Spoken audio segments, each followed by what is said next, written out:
Dear students, यहाँ हमारे सामने एक बहुत कॉमन सा क्वेश्चन है, can marginal revenue be zero और नेगेटिव? क्या जो सीमांत आय है वो जीरो हो सकती है या ऋणात्मक भी हो सकती है? तो ये क्वेश्चन 2 मार्क्स में भी आ सकता है या 4 मार्क्स में भी आ सकता है, और काफ़ी इम्पोर्टेंट और प्लस पॉइंट आपके लिए ये है कि काफ़ी इजी भी है। तो क्या सीमांत आय ऋणात्मक हो सकती है? जवाब में हम कहेंगे yes, marginal revenue can be zero और नेगेटिव। ये जीरो भी हो सकती है और नेगेटिव भी हो सकती है। इट बिकम्स क्लियर, जो हमें ये सामने टेबल दिया है, इलस्ट्रेशन दिया है, इससे हमें क्लियर हो जाएगी ये बात। अब आप देखिए कि इस टेबल में एवरेज रेवेन्यू मैंने आपको बताया था कि कीमत के बराबर होता है। एवरेज रेवेन्यू अगर 100 है, 100 रुपीज़ रेवेन्यू है या प्राइस पर यूनिट 100 रुपीज़ है, अगर वो 1 यूनिट प्रोड्यूस करता है तो टोटल रेवेन्यू 100 ही रहा। मार्जिनल रेवेन्यू टोटल रेवेन्यू के बराबर ही होता है जब आउटपुट 1 है। अब जब सेकंड आउटपुट हमने प्रोडक्शन को बढ़ाया या सेल बढ़ी हमारी, तो कीमत हो गई 80 रुपये। पहले हम कहते ना कीमत स्थिर रहती है, लेकिन हर परिस्थिति में हर वस्तु के लिए कीमत स्थिर रहना संभव नहीं है। तो कीमत अब हमारे पास हो गई 80 रुपीज़। आउटपुट रुपीज़ जो 2 यूनिट है उसके अकॉर्डिंग टोटल रेवेन्यू हो गया हमारा 80 मल्टीप्लाई बाय 2 160 रुपीज़। फिर जब एवरेज रेवेन्यू 40 हो गया, तब जब हमने और ज़्यादा प्रोडक्शन या सेल बढ़ाई तो कीमत और कम होगी।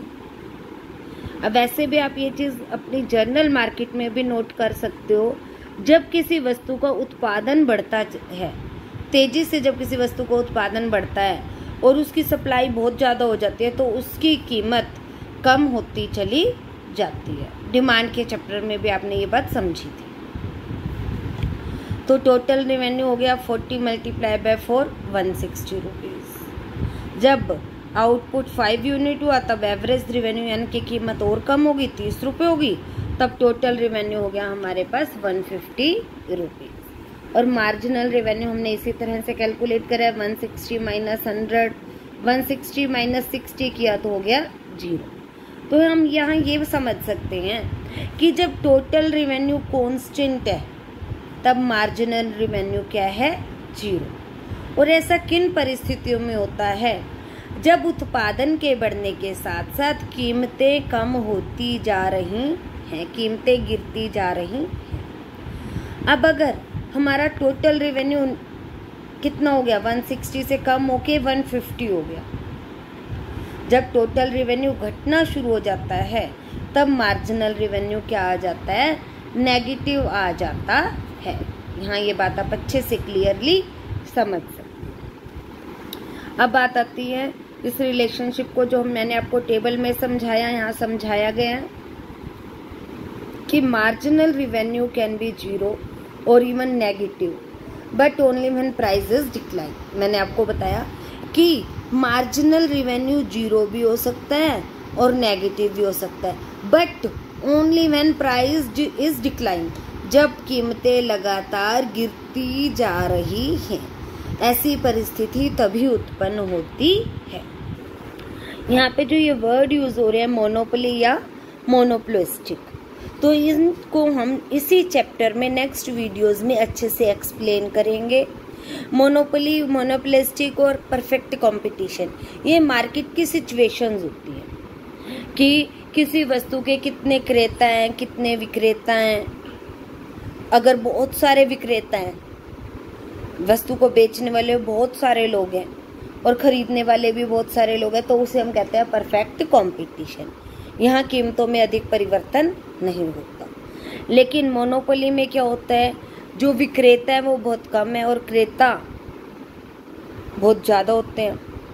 तो जैसे जैसे उनकी उत्पादन बढ़ता है वैसे वैसे जो उनकी मांग है, जो उनकी कीमतें हैं, वो कम होना शुरू हो जाती।